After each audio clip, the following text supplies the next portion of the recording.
Imagine if your home, a place where you should feel relaxed, at ease and safe, becomes a place where you are bullied, controlled and put down. How would that make you feel? By the time you finish watching this video, there will have been at least one incident of domestic abuse reported in Scotland. Do you know more than 1 in 4 women will experience domestic abuse in their lifetime? You can change this. By the end of this week, 2 women will have been killed by a current or ex-partner in the UK. You can change this. Did you know that 1 in 5 young men think that violence against women is acceptable? You can change this. Children hear or witness 90% of domestic abuse incidents. It doesn't matter what religion you are, your race, ethnicity, how much money you have, or where you live. Don't think it won't happen to your mother, your sister, your daughter. It could. You can change this. Changemakers are ordinary people like you and me, organisations and community groups who want to make Scotland a better place to live. A Scotland where there's no domestic abuse, where no one is forced to marry against their will, where religion and culture are not used to justify wrongdoing. I am a change maker because I got myself out of a volatile, abusive situation. I wanted to make a change for myself and for my daughter. I didn't want her to grow up watching me crying, bleeding, broken bones, going in and out of hospital. I didn't want him touching her or harming her at all. I wanted a better life for myself and for my daughter. That's why I had to get us out of that situation. I had to protect my baby. Became a change maker because I think the leading cause of injury to women in our community isn't rape, it isn't mugging, it isn't car accidents, it's actually domestic violence. I'm a change maker because my faith empowers me as a Muslim woman to stand up and speak out against injustice and against wrong. I became a change maker because this is something I totally believe in. We need to support the campaign which says that violence against women is completely wrong and it's not allowed in our society. I'm a change maker because I'm fed up listening to men, irrespective of their religion and colour and culture, when they try to justify violence against women. I chose to be a change maker because I'm a Muslim woman and I know Islam is against all forms of abuse. Abuse, of course, doesn't simply manifest itself in the relationship between man and wife. It can sometimes come from extended family members, and as a change maker, I want to bring this to the forefront. People need to understand that abuse can come from all angles. Well, I choose to be a change maker because my father inspired me. My father's a change maker.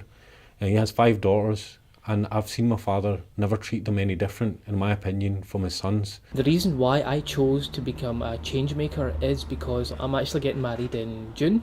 I don't understand why people would want to be violent against their partner. I mean, they took an oath. I chose to become a change maker because I'm passionate about international development, and I sincerely believe that the only way of achieving sustainable development right around the world is we put women at the heart of that strategy.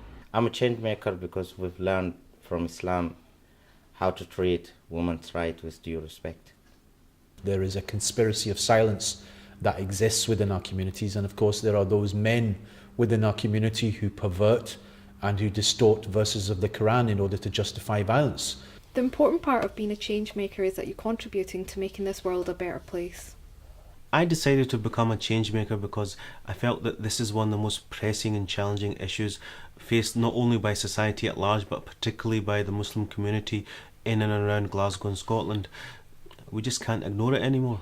Well, as a lawyer, many women come to me in distressed and disturbing circumstances, and as a change maker, one of the main things I try and make them understand, this is not something that they've done, they're the victims. This has nothing to do with us, the men, giving rights back to women.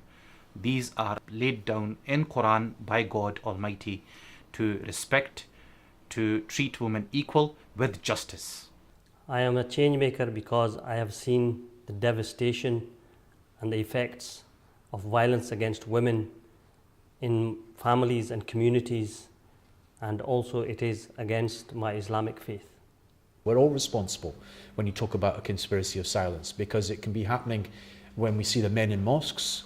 It could be women who are suffering in silence at home. It could be women who come to our house, who attend our dinner parties. It could be women we're working alongside with. We have to be at the forefront of standing up from our community and saying that this will not happen in my name. Abuse takes many forms, and it's not necessarily the physical scarring that people can sometimes see. We're talking about what's happening inside a woman's head, inside her mind, inside her soul.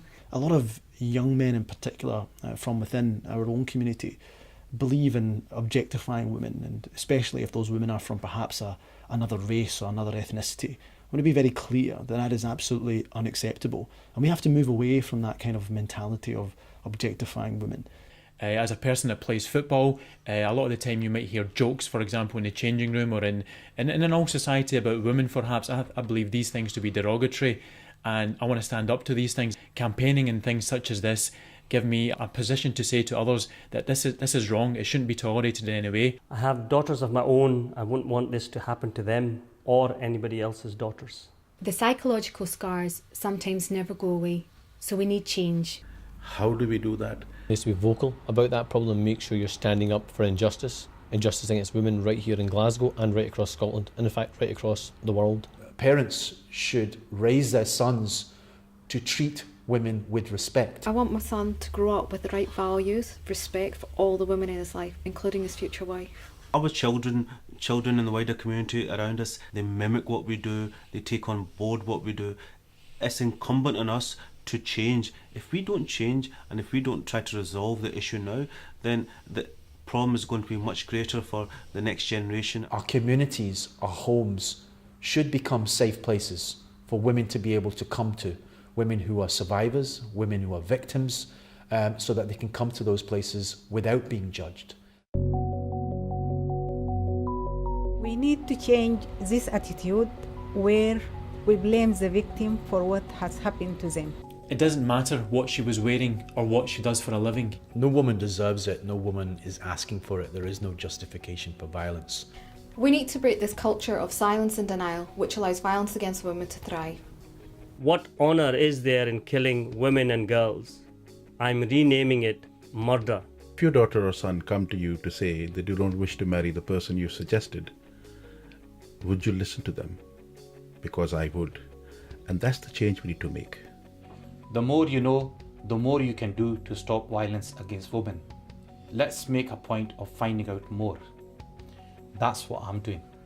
We need everybody to come with us on this journey to ensure that nobody ever has to suffer at the hands of anyone else in an abusive relationship, whether it be psychological or physical, because the effects are the same and they're devastating. You can be part of this change by joining our campaign. Let's make a promise to oppose violence against women.